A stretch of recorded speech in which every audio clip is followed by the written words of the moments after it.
Imagine sitting across a table from someone and everything depends on the next conversation. A business deal worth millions. A salary negotiation that could change your career. A partnership decision that might define your company's future. Or maybe just a conversation with someone you love, where being understood matters more than being right. Most people walk into these moments with the wrong mindset. They think negotiation is about arguing harder, about proving their point, about dominating the other person until they give in. But the world's best negotiators know something very different. They know that the moment you try to dominate, you've already lost. Because negotiation isn't about fighting. It's about understanding. In this audiobook, you'll discover powerful negotiation strategies used by elite professionals, techniques that help you stay calm under pressure, build trust instantly, and guide conversations toward better outcomes for everyone involved. You'll learn why emotional intelligence matters more than logic, why listening is more powerful than speaking, and why the people who win a negotiation are often the ones who speak the least. If you enjoy learning about psychology, leadership, and communication skills, take a moment to like this video, share it with someone who loves personal growth, and subscribe to the channel. There's so much more to explore together. Let's begin. Negotiation is everywhere. Let me ask you something. When you hear the word negotiation, what comes to mind? A boardroom with expensive suits? Two lawyers arguing over contracts? A high-stakes hostage situation? Most people think negotiation is something that happens in special circumstances, something that requires training and expertise, something that most of us will never really need to understand. But this couldn't be further from the truth. Negotiation is everywhere. It's in the fabric of every human interaction.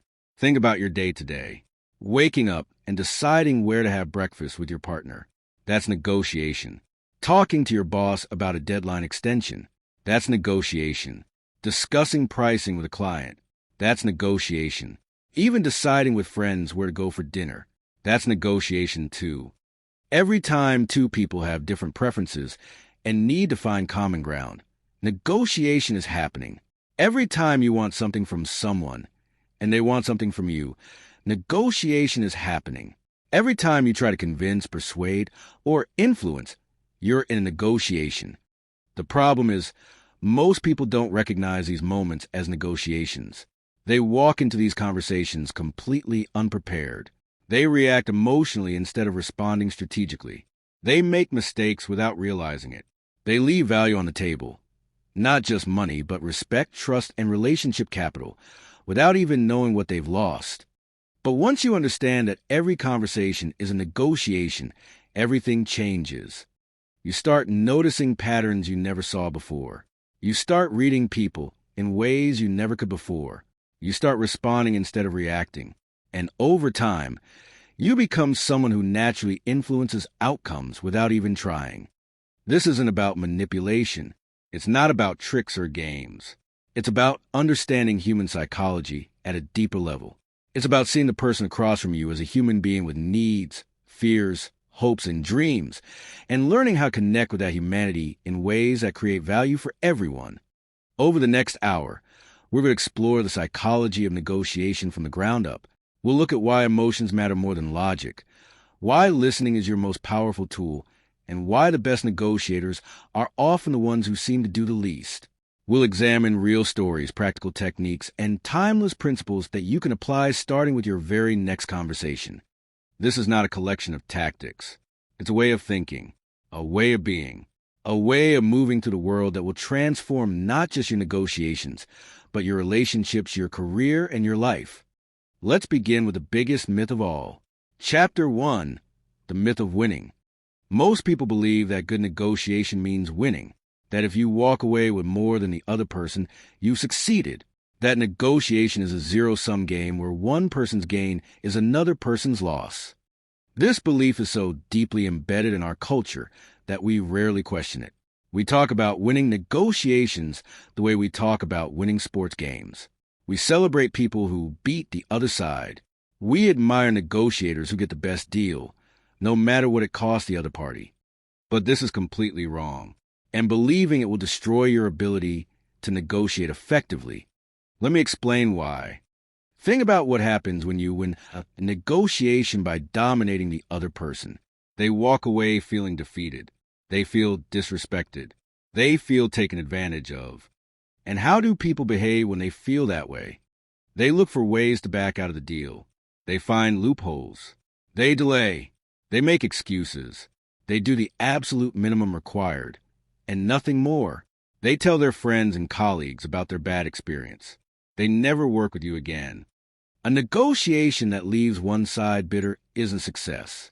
It's a failure dressed up as a win. The real goal of negotiation isn't winning. It's creating understanding. When both parties understand each other's needs, fears, and motivations, they can craft solutions that work for everyone. The other person becomes a partner, not an opponent, and partnerships last. Partnerships grow. Partnerships lead to more opportunities down the road. Think about the best deals you've ever made in your life. The ones where everyone walked away happy, where you felt respected and understood, where you actually looked forward to working with that person again. Those deals weren't about winning. They were about connection. There's a famous story about two sisters who were fighting over an orange. They argued and argued until finally they decided to cut it in half. One sister took her half, ate the fruit, and threw away the peel. The other sister took her half, threw away the fruit, and used the peel to bake a cake. If they had taken just a few minutes to understand each other, they could have had a much better outcome. One sister could have had all the fruit. The other could have had all the peel. Both would have gotten what they really wanted. But because they saw negotiation as a fight over a fixed resource, they both lost. This is what happens in negotiations every single day. People assume the pie is fixed. They assume that if the other person gets more, they get less. So they fight over slices instead of asking questions that could make the pie bigger for everyone. Great negotiators understand that the pie isn't fixed. They understand it by understanding the other person's true needs. They can often create value that didn't exist before. They don't just divide resources. They expand them. If this idea is resonating with you, take a moment to like this video. It helps more people discover these concepts. Let me give you a real-world example. A few years ago, a software company was negotiating with a potential client. The client wanted a discount. The software company didn't want to lower their prices. On the surface, this looked like a classic conflict. Someone would have to give in. But instead of fighting over price, the software company started asking questions. They learned that the client's real concern wasn't the price itself. It was cash flow. They were worried about paying a large sum up front, while their own revenue was seasonal. Once the software company understood this, they could offer a solution that didn't require lowering their price. They offered a payment plan that spread the cost over several months. The client got what they needed, manageable payments. The software company got what they needed, their full price. Everyone won. This is what's possible when you stop trying to win and start trying to understand. Chapter 2, Emotional Intelligence in Conversations. Now, let's talk about the most important factor in any negotiation. Emotions. We like to think we're rational beings. We believe that we make decisions based on logic and evidence. We tell ourselves that emotions are something to be controlled or suppressed, especially in professional settings. But decades of psychology research show something very different. Our decisions are driven by emotions first, and we use logic afterward to justify what we've already decided. The rational part of our brain isn't the CEO making decisions. It's more like a press secretary, explaining and defending decisions made elsewhere. Think about your own experience. Have you ever made a decision that felt right emotionally, even when the logic suggested otherwise? Have you ever stuck with a losing position because walking away felt like failure? Have you ever said yes to something because you liked the person, even when the deal wasn't great? We've all done these things because we're human. And being human means being emotional. In negotiation, emotions are everywhere. Fear makes us hold on tighter to what we have. Excitement makes us rush into bad deals. Insecurity makes us settle for less than we deserve. Anger makes us push people away and burn bridges. Pride makes us refuse reasonable compromises. Every negotiation is swimming in emotions, whether we acknowledge them or not. And the people who ignore emotions do so at their own peril. Great negotiators do something different. They pay attention to emotions, not just their own, but the other person's as well. They become students of human feeling. They ask themselves, what is this person feeling right now? Why are they reacting this way? What fear is driving their position? What hope are they trying to protect? This is called emotional intelligence, and it's the single most important skill in negotiation. Let me give you an example. Imagine you're negotiating with a client who keeps pushing for a lower price. On the surface, it looks like they just want a better deal. If you're thinking logically, you might respond with facts about your value, your costs, your market position. But if you dig deeper emotionally, you might discover something else entirely. Maybe they're afraid of their own budget getting cut next quarter. Maybe they've been burned before by overpaying and feeling foolish. Maybe their boss is pressuring them to cut costs, and they're scared of looking bad. Maybe they're insecure about their own judgment and need validation. Once you understand the real emotion underneath their position, everything changes. Now you're not just negotiating price. You're addressing a human need. You might offer payment terms that work better for their budget concerns. You might provide case studies that prove your value, so they feel confident justifying the price to their boss. You might simply acknowledge their fear and say, I understand you need to be careful with resources. Let's figure out something that works for both of us. When you address the emotion, the logic starts to fall into place. The price objection often disappears because the real issue was never the price at all. This is why emotional intelligence matters more than IQ in negotiation. You could be the smartest person in the room, but if you can't read emotions, you'll miss everything that really matters. If you're enjoying this audiobook so far, don't forget to like the video. It helps more people discover these ideas. Now, let's talk about how to develop emotional intelligence in negotiation. First, learn to notice emotions in yourself. Before and during important conversations, check in with yourself. What am I feeling right now? Am I anxious? Am I excited? Am I defensive? Am I eager to please? Just naming your own emotions gives you more control over them. You can't manage what you don't notice. Second, learn to read emotions in others. Pay attention to tone of voice, facial expressions, body language. Does their voice get higher when they're stressed? Do they avoid eye contact when they're uncomfortable? Do they lean in when they're interested? These signals are constantly available if you're paying attention. Third, learn to respond to emotions instead of reacting to them. When someone is angry, your instinct might be to get angry back or to retreat. Instead, try to understand. You seem frustrated. What's really going on? When someone is scared, don't dismiss their fear. Acknowledge it. I can see this is a big decision for you. What are you most worried about? Emotional intelligence isn't about being soft. It's about being smart. It's about seeing the full picture instead of just the surface. And in negotiation, the full picture always includes emotions. Chapter 3, The Power of Listening. Now, let's talk about the most underrated skill in all of communication. Listening. We live in a world where everyone wants to talk. Everyone has an opinion. Everyone wants to be heard. Social media rewards those who shout the loudest. News shows reward those who argue the most aggressively. But very few people actually listen. And that's a massive missed opportunity. Because when you listen deeply, something magical happens. The other person feels valued. They feel respected. They feel understood. And that feeling creates trust faster than anything else you could possibly do. Think about your own experience. When was the last time someone really listened to you? Not just waited for their turn to speak, but actually listened, asked questions, paid attention, tried to understand. How did that feel? Didn't you feel closer to that person? Didn't you trust them more? That's the power of listening. It builds bridges that nothing else can build. But listening isn't just about being nice. It's strategic. When you listen, you gather information. You learn what the other person really wants, what they're afraid of, what they're hoping for. You hear the things they don't say directly, the pauses, the hesitations, the words they emphasize, the topics they avoid. And with that information, you can guide the conversation in ways that benefit both of you. You can address concerns before they become objections. You can offer solutions that actually fit their needs. You can find common ground that wasn't visible before. Let me tell you a story about listening.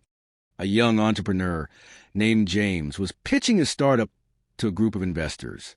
He had 15 minutes. He prepared extensively. His slides were perfect. His numbers were solid. His pitch was polished. But instead of launching into his prepared presentation, he started with a question. He asked each investor what they were most excited about in his space, what trends they were watching, what concerns they had about new startups, what kind of founders they loved to back. He listened for 20 minutes. He barely mentioned his own company. He just asked questions and listened to the answers. At the end, one investor said something that surprised him. "James, you're the first founder who's ever asked us what we think. Everyone else just talks at us. You actually listened. We'd love to work with someone who listens." He got the funding without ever giving his pitch, because he listened, and listening made him stand out more than any presentation ever could. This isn't a one-time story. It happens again and again. People are so hungry to be heard that when someone actually listens, they notice, they remember, they want more of that person in their lives. If you want to become a better negotiator, start by becoming a better listener. How do you do that? First, stop preparing your response while the other person is talking. Most of us don't really listen. We just wait for our turn to speak. While the other person is talking, we're already formulating what we're going to say next. That's not listening. That's just pausing. Real listening means emptying your mind and focusing completely on the other person. It means trying to understand, not just waiting to respond. Second, ask questions that show you're listening. Tell me more about that. What did you mean when you said X? How did that make you feel? These questions prove that you're engaged and that you care. They also encourage the other person to open up even more. Third, summarize what you've heard. Let me make sure I understand. You're saying that. This does two things. It confirms that you've understood correctly, and it shows the other person that you take their words seriously. Fourth, listen for what's not being said. Sometimes the most important information is in the gaps. What topics do they avoid? What emotions are they trying to hide? What don't they want you to know? These silences speak volumes if you're paying attention. If you're enjoying this audiobook, share it with someone who wants to improve their communication skills. Let me tell you another story about listening. A mediator was called in to help two business partners who were fighting. They'd worked together for years, but now they couldn't be in the same room without arguing. Their business was suffering. Their friendship was suffering. They were ready to give up. The mediator met with each of them separately. He asked questions and listened. He didn't judge. He didn't advise. He just listened. After several hours, he brought them together. He said, "Let me tell you what I heard." And he summarized each person's perspective so accurately that both of them felt truly understood for the first time in months. Then something remarkable happened. They started talking to each other, not arguing, just talking. And within an hour, they'd found a way forward. The mediator didn't solve their problem. Listening solved their problem. Because when people feel heard, they can finally hear each other. Chapter 4, Tactical Empathy. Now, let's explore one of the most powerful concepts in negotiation psychology, tactical empathy. This isn't about being nice. It's not about agreeing with someone or feeling sorry for them. Tactical empathy is about understanding someone's perspective so deeply that you can articulate it better than they can. When someone is upset, instead of defending yourself, you might say, "It sounds like you feel frustrated because you expected this to be handled differently." When someone is hesitant, you might say, "I get the sense you're worried about committing to something that might not work out." When someone is angry, you might say, "You seem really upset about this. What's the biggest part that's bothering you?" When you name someone's emotion, two things happen. First, they feel understood. This alone lowers their defenses. When someone acknowledges your feelings, you stop fighting them and start connecting with them. The amygdala, the fear center of the brain, calms down. The prefrontal cortex, the thinking center, comes back online. Second, they get a chance to reflect on their own feelings. Sometimes they realize the emotion isn't as big as it seemed. Sometimes they clarify what's really bothering them. Sometimes they discover something about themselves they hadn't noticed before. Tactical empathy isn't manipulation. It's simply acknowledging reality. The other person is feeling something. Ignoring it won't make it go away. Fighting it will make it stronger. But naming it gives you a chance to work with it instead of against it. Let me give you a real example. A hostage negotiator was called to the scene where a man had barricaded himself in his apartment. He was armed. He was threatening to hurt himself. The police had been trying to talk to him for hours, but nothing was working. The negotiator arrived and started talking through the door. He didn't try to reason with the man. He didn't tell him to calm down. He didn't make demands. Instead, he said, "It sounds like you feel completely trapped right now, like there's no way out and nobody understands what you're going through." The man on the other side of the door went silent. Then he started talking, not about the situation, but about his life, his struggles, his pain. Hours later, he came out peacefully. The negotiator later explained, he didn't need someone to solve his problems. He needed someone to understand them. Once he felt understood, he could start thinking clearly again. This is tactical empathy at its most powerful. It doesn't require you to agree. It doesn't require you to fix anything. It just requires you to see. And sometimes, being seen is the most powerful gift you can give another human being. In business negotiations, tactical empathy works the same way. A client says, "Your prices are too high." Instead of defending your pricing, you might say, "It sounds like you're worried about getting value for your money, like you've been burned before by paying too much for something that didn't deliver." A partner says, "I don't think this timeline is realistic." Instead of arguing about deadlines, you might say, "You seem concerned about quality, like rushing would compromise what we're trying to build." A colleague says, "I don't want to work on this project." Instead of trying to convince them, you might say, "It sounds like you're feeling overwhelmed already, like adding this would push you past your limit." In each case, you're not agreeing with their position. You're acknowledging their emotion, and that acknowledgement opens doors that arguments can never open. If this concept is valuable to you, take a moment to like this video. It helps more people discover these ideas. Let me share a personal story. Years ago, I was negotiating with a difficult client. Nothing I said seemed to work. Every proposal I made, they rejected. Every suggestion I offered, they dismissed. I was frustrated. They were frustrated. The deal was going nowhere. Finally, in desperation, I tried something different. I stopped trying to convince them and just said, "It seems like nothing I'm saying is landing. I get the sense you don't trust me, and I'm wondering why." There was a long silence. Then the client said something I'll never forget. "You're right. I don't trust you. 6 months ago, another company promised us the world and delivered nothing. I'm terrified of that happening again." In that moment, everything changed. I wasn't just a salesperson anymore. I was someone who understood. We stopped negotiating and started problem solving together. The deal closed within a week. Tactical empathy didn't just help the negotiation. It transformed the relationship. Chapter 5, Mirroring and Connection. Now, let's talk about a simple technique that builds connection almost instantly.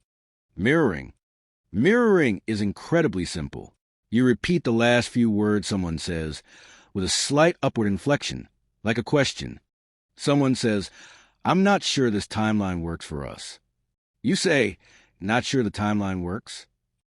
Someone says, "We're concerned about the commitment level." You say, "Concerned about the commitment?"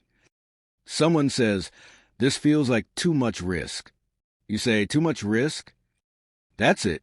That's the whole technique. And it's incredibly powerful. Why does it work? First, it signals that you're truly listening. You're not just waiting for your turn to speak. You're actually processing what they're saying. And when people feel heard, they open up, they share more, they trust you more. Second, it gives them space to think about what they just said. Often, when you repeat their words back, they'll elaborate without you even asking. Not sure the timeline works? Well, we have another commitment in that period, and we're worried about capacity. Suddenly, you know something you didn't know before. Third, it slows the conversation down. In heated negotiations, things move fast. Emotions escalate. People say things they regret. Mirroring creates a pause, a moment of reflection, a chance for cooler heads to prevail. Fourth, it builds rapport on a subconscious level. Humans are wired to connect with people who are like them. When you mirror someone's words, you're subtly signaling similarity. Their brain registers this as comfort, even if they don't consciously notice. Let me give you an example of mirroring in action. A salesperson was meeting with a skeptical prospect. The prospect kept saying, "We've been burned before by vendors who overpromise." Instead of defending his company, the salesperson simply mirrored, "Burned before?" The prospect continued, "Yeah, last year we hired a consultant who guaranteed results. Nothing happened. We wasted 6 months and a lot of money." The salesperson mirrored again, "Wasted 6 months?" The prospect went on, "It was terrible. My boss blamed me. I almost lost my job over it. Now I'm terrified of making the same mistake." In less than a minute, the salesperson had uncovered the real issue. It wasn't about price or features. It was about fear. Fear of failure. Fear of looking bad. Fear of repeating past mistakes. With that information, the salesperson could address the real concern. He offered references, case studies, and a small pilot project to build confidence. The deal closed. All because of a few simple mirrors.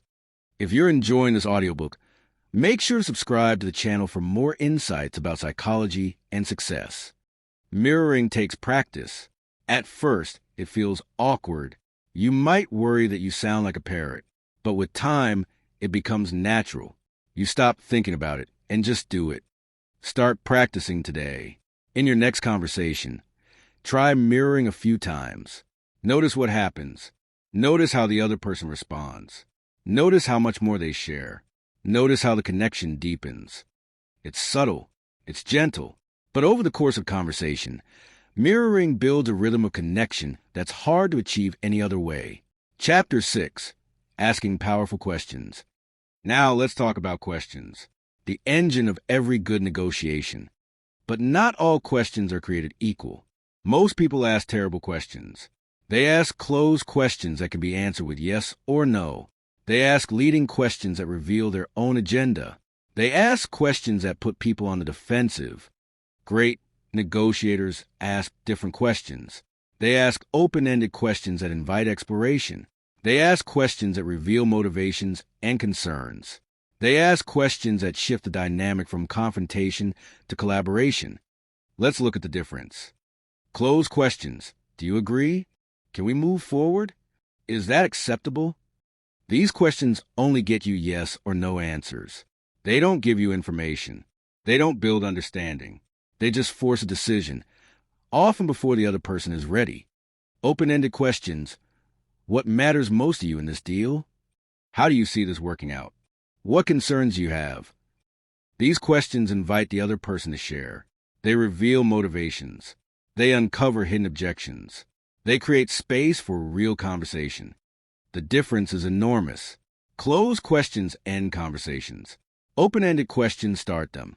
The most powerful question in negotiation might be the how question.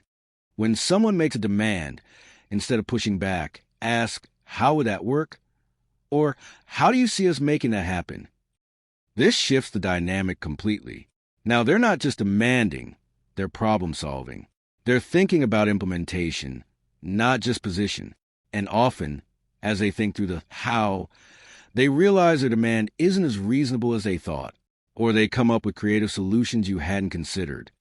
Another powerful question is, what, rather than why? "Why do you want that?" can sound accusatory. It puts people on the defensive. But what would that do for you? Invites explanation without judgment. "Why are you upset?" sounds like an accusation. "What's bothering you most?" sounds like genuine curiosity. The words we choose matter. They shape how people feel and how they respond. Let me give you an example of powerful questions in action. A manager was negotiating with an employee who wanted a raise. The employee said, "I need a 20% increase." Instead of saying that's too much or "Why do you think you deserve that?" the manager asked, "What would that enable for you?" The employee paused. Then he said, "Well, I'm looking to buy a house. With a 20% increase, I could afford a mortgage on the place I want." Now, the manager understood something important. The employee didn't just want more money. He wanted to buy a house. He wanted stability. He wanted to put down roots. With this understanding, the manager could offer alternatives. Maybe a signing bonus instead of a permanent raise. Maybe help with closing costs. Maybe a guarantee of stable hours. The conversation shifted from a conflict about numbers to a collaboration about needs. All because of a single question. If you're finding value in these ideas, share this audiobook with someone who loves learning about psychology and communication. Here are some powerful questions to keep in your toolkit. What's most important to you in this situation? How does this look from your perspective? What would need to happen for you to feel good about this? What's the biggest obstacle you're facing? What haven't I asked that I should know? What would make this work for you? These questions don't just gather information. They show respect. They demonstrate that you value the other person's perspective. They build the kind of trust that makes agreement possible. Questions put you in control without making you seem controlling. They guide the conversation while letting the other person feel heard. They're the closest thing to magic in negotiation. Chapter 7. Handling Difficult Personalities. Now, let's talk about something we all face. Difficult people. The ones who seem impossible to reason with. The ones who get aggressive, emotional, or completely unreasonable. The ones who make you want to walk away or scream or both. How do you handle these situations without losing your cool or your leverage? First, remember that difficult behavior is usually a mask for fear or insecurity. People who feel safe don't attack. People who feel confident don't need to dominate. People who feel secure don't need to control. The louder someone gets, the more scared they probably are underneath. The more aggressive they become, the more vulnerable they likely feel. The more unreasonable they seem, the more desperate they probably are. This doesn't excuse bad behavior, but understanding it helps you respond strategically instead of reacting emotionally. Second, don't match their energy. If they're loud, speak softer. If they're fast, slow down. If they're aggressive, become calm. If they're chaotic, become orderly. You can't put out a fire with more fire. You put it out with water. Your calmness in the face of their storm will do one of two things. Either it will help them calm down too, or it will make them even more frustrated. Both outcomes work in your favor. If they calm down, you can have a real conversation. If they get more frustrated, they'll reveal more about themselves. They'll make mistakes. They'll show their hand. Either way, you win. Third, validate before you correct. Even if they're wrong, find something you can agree with. I understand why you feel that way. You're right that this part is frustrating. I can see why you'd be concerned about that. Validation doesn't mean agreement. It means acknowledgement. It means showing that you hear them, even if you don't accept their position. Once they feel heard, their defenses lower. Then you can gently guide the conversation toward solutions. But if you try to correct before validating, they'll just dig in deeper. Fourth, separate the person from the problem. Attack the issue, not the individual. This situation is frustrating, not you're being frustrating. This problem needs solving, not you're creating problems. When you attack the person, they become defensive. When you attack the problem, they become your partner in solving it. Fifth, use I statements instead of you statements. I'm feeling concerned about where this is going. Instead of you're being unreasonable. I need to understand your perspective better. Instead of you're not making sense. I statements express your experience without blaming. They invite collaboration instead of conflict. 6. If things get too heated, take a break. This is important. Let's both take a moment and come back to it. I want to make sure we're making the best decision. Can we continue this tomorrow? Sometimes the best move in negotiation is to pause. Emotions settle. Perspectives shift. Solutions appear that weren't visible in the heat of the moment. Let me tell you a story about handling a difficult personality. A lawyer was negotiating with an opposing counsel who was known for being aggressive and unpleasant. Every conversation turned into a battle. Every meeting was exhausting. One day, the opposing counsel launched into a tirade. He yelled. He threatened. He made personal attacks. The lawyer did something unexpected. He stayed completely calm. He waited for the tirade to end. Then he said very quietly, "I can see you feel strongly about this. What's the outcome you're really hoping for?" There was a long silence. The opposing counsel looked confused. No one had ever responded to his anger with calm curiosity. Then something shifted. He started talking, not yelling. He started explaining, not attacking. He revealed what he actually wanted, which was much more reasonable than his position suggested. Within an hour, they had a deal. The lawyer later said, "His aggression was a tactic. When I didn't react, the tactic stopped working. He had to actually negotiate." Comment below and tell me, do you enjoy negotiation or do you usually try to avoid it? Handling difficult people isn't about winning a battle. It's about refusing to fight on their terms. It's about staying centered when they're spinning out. It's about being the calm in their storm. And the more you practice, the better you get. Every difficult conversation becomes a learning opportunity. Every challenging person becomes a teacher. You don't have to like difficult people, but you can learn to handle them. And in doing so, you become someone who can handle anything. Chapter 8, The Power of Silence. Now let's talk about the most uncomfortable tool in negotiation. Silence.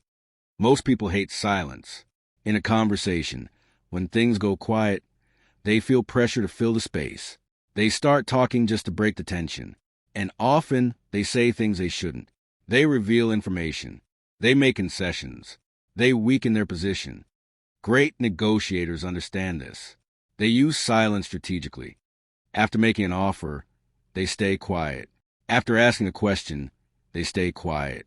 After the other person says something surprising, they stay quiet. That silence creates pressure. It makes the other person uncomfortable. And in that discomfort, they often reveal more than they intended. Let me give you an example. A buyer and seller were negotiating a deal. The seller made his final offer and then said nothing, just sat there looking calmly at the buyer. 1 second passed, 5 seconds, 10 seconds, 30 seconds. The buyer started to squirm. He shifted in his seat. He looked away. He cleared his throat. Finally, after what felt like an eternity, the buyer spoke. "Okay, we can do that." The silence did the work. The silence closed the deal. If the seller had spoken during those 30 seconds, he might have weakened his position. He might have added conditions. He might have offered a discount. But he stayed silent, and the silence spoke for him. There's a famous story about a negotiation between two companies. One side made their final offer and then said nothing. The other side sat in silence for 5 minutes. 5 minutes of complete quiet in a room full of people. Finally, someone from the other side broke the silence and said, "Okay, we'll accept." 5 minutes of silence won the deal. If you're enjoying this audiobook, make sure to like the video. It helps more people discover these powerful ideas. Why is silence so powerful? First, it shows confidence. People who are comfortable with silence appear self-assured. They don't need to fill every gap. They don't need to prove themselves. That confidence is attractive and persuasive. Second, it creates space for the other person to think. When you're constantly talking, the other person never has a moment to reflect. Silence gives them that moment. And often, in that moment, they talk themselves into your position. Third, it puts pressure on the other person to reveal themselves. When faced with silence, most people will speak just to fill the void. And what they say in those moments is often more honest than what they say in prepared statements. Fourth, it signals that you're done negotiating. When you make an offer and then go silent, you're communicating. This is my final position. Take it or leave it. That clarity can move things forward faster than endless back and forth. Learning to be comfortable with silence takes practice. It feels awkward at first. Your instinct will be to speak, to explain, to justify. But resist that instinct. Let the silence work for you. Let it create pressure. Let it invite reflection. Let it do what words cannot. Start practicing today. In your next conversation, After you make an important point, just stop. Don't add anything. Don't explain further. Let the silence do its work. Notice what happens. You might be surprised at how powerful simply saying nothing can be. Chapter 9. Creating Win-Win Outcomes. Now let's talk about the ultimate goal of any negotiation. Creating win-win outcomes. Too many people think win-win is just a nice idea. Something you say to sound cooperative but don't really mean. Something that sounds good in theory but doesn't work in the real world. But win-win is actually the most practical approach there is. The most profitable approach. The most sustainable approach. Because deals that benefit only one side don't last. Think about it. If you completely dominate a negotiation and leave the other person feeling defeated, what happens next? They look for ways to back out. They find loopholes. They delay. They do the absolute minimum required and nothing more. They tell their friends and colleagues about their bad experience. They never work with you again. You might have won the battle, but you've lost the war. But when both sides genuinely benefit, something different happens. The relationship grows. Trust deepens. New opportunities emerge. The deal becomes a foundation, not just a transaction. Creating win-win outcomes requires a shift in mindset. Instead of asking, how can I get more? You ask, how can we both get what we need? Instead of seeing the other person as an opponent, you see them as a partner. Instead of fighting over a fixed pie, you look for ways to make the pie bigger. This isn't naive. It's strategic. It's recognizing that your long-term success depends on the success of the people you do business with. Let me give you an example of win-win thinking. A consultant was approached by a potential client who couldn't afford his full fee. Most consultants would have walked away or discounted, but this consultant asked a different question. What can you offer instead of money? He asked. The client thought about it. They offered to introduce him to 3 other potential clients. They offered to be a reference for his work. They offered to let him use their office space for meetings. They offered to promote his services to their network. The consultant calculated the value of these offers. The introductions alone were worth more than the fee he would have received. The references would help him win more business. The office space saved him money. The promotion expanded his reach. He took the deal, and it turned out to be one of the best deals he ever made. The introductions led to multiple new clients. The references helped him build credibility. The office space became a regular meeting place. The promotion brought in leads for years. That's win-win, not compromise, not splitting the difference. Creative problem solving that expands value for everyone. If this idea is valuable to you, share this audiobook with someone who's building their career or business. Another example. A small company was negotiating with a large supplier. The supplier wanted a long-term contract. The small company wanted better pricing. On the surface, these positions seemed opposed. But instead of fighting, they started exploring. They discovered that the supplier's real need was predictable revenue. They needed to forecast accurately and keep their factories running. The small company's real need was cash flow flexibility. They couldn't commit to large minimum orders. With this understanding, they crafted a creative solution. The small company agreed to a longer contract, giving the supplier predictability. In exchange, the supplier offered flexible order quantities and favorable payment terms, giving the small company flexibility. Both got what they really needed. Both won. This is what's possible when you stop fighting over positions and start exploring interests. When you look beyond what people say they want and discover what they actually need. Creating win-win outcomes requires curiosity, creativity, and the willingness to see things from the other person's perspective. It requires asking questions instead of making demands. It requires listening instead of arguing. But the rewards are enormous. Win-win deals are stronger, more durable, and more profitable than win-lose deals could ever be. They build relationships that last. They create reputations that attract more opportunities. They make the world a little bit better, one conversation at a time. Chapter 10, Becoming a Master Communicator. And now we arrive at the final chapter. Becoming a Master Negotiator. Becoming someone who communicates with power, grace, and effectiveness. This isn't about learning a few tricks. It's about developing a way of being, a way of moving through the world that makes people trust you, respect you, and want to work with you. It starts with practice. Every conversation is an opportunity. The barista who gets your order wrong, that's practice for handling mistakes with grace. The colleague who disagrees with your idea, that's practice for managing disagreement without conflict. The friend who wants to pick a restaurant you don't like, that's practice for finding win-win solutions. You don't need special circumstances to practice negotiation. Life gives you opportunities every single day. The question is whether you notice them and use them. Practice listening. Practice mirroring. Practice staying calm when things get tense. Practice asking open-ended questions. Practice sitting with silence. Each conversation is a chance to get a little better. And over time, those small improvements add up to mastery. It continues with reflection. After every important conversation, ask yourself questions. What went well? What did I do that worked? What would I do differently? Where did I miss an opportunity? What did I learn about the other person? What motivated them? What scared them? What did I learn about myself? What triggered me? What felt natural? This kind of reflection turns experience into wisdom. Without it, you just repeat the same patterns over and over.